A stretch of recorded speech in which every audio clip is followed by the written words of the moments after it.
Hello everybody, this is Lila in Hawaii. Even though this bag is sold, I thought I'd do a video of it, partly for my reference, but also maybe it'll inspire someone. This is one of my attic bags, and I've made these over the years. They started off many years ago with just scraps, but since then I've sort of refined it a bit, and I've made them a little less scrappy, but more layered.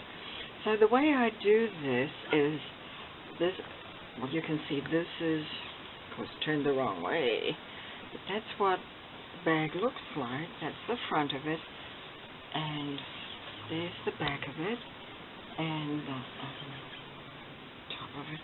And of course, this is, I've just tied it in a knot, but this is the hanging cord. It goes over your shoulder. Anyway, it's lined, nicely lined, with an old taffeta petticoat, so I use that for the lining. I'll show you just some of the, not exactly the tricks, but some of the ways I did. First of all, I iron on a batting, a thin batting, and I'm not sure what the technical name of it is, but I ironed it on. This will be the foundation, and it can be a white fabric. This is a very, very, very pale print, and I imagine on this, I guess I better do this, I imagine a line drawn not quite halfway, maybe a third of the way straight down, and that's going to be pieced this way. All this side will have the piecing going away, so let me explain that.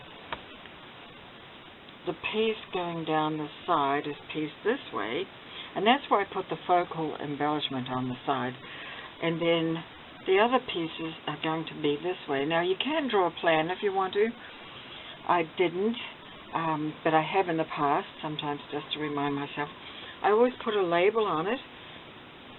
So this one's called Café La Nuit, and it has very, of course, French influence. So when I've done this is the first step. I sew on, first of all, I sew on all of the pieces that go down, and I just try and limit those to 2 or 3. They don't have to hang free because that's where I put the major embellishment. Then on this side, I start at the top, and I lay a lace and fabrics and scraps, not really scraps, but pieces of trim and all sorts of things that I feel are coordinated. I like them to be muted and coordinated. And each layer, I lift up the one above and add the one, and then I check to make sure that that's going to just show a little bit at the bottom. For example, here, so this actually was added later. This is the first layer, so you can see it's lifted up, and there we see where I sewed on the next layer, and so forth, and I just went right down, and then I tucked in some ribbon and some beaded trim and a little doily, and just different things to coordinate and give it a little more interest. For the back, on this one anyway, I was lucky to have some old pale pink velveteen, and this will be the back of the bag, and I then sewed a lovely antique motif.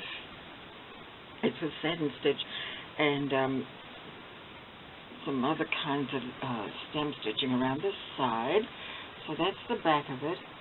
And then, of course, as I said, I line it with, well, I lined this one anyway with taffeta, and it was an old petticoat from a ball gown, and then I've got this already sewn. This is the taffeta for the next bag, because I am going to make another one. This is how I go about gathering up my trims. Now I have quite a lot left from this bag. I have all these left. These are the trims and ribbons. Let me move this away. These are the things that I pulled out to use for the bag that you just saw.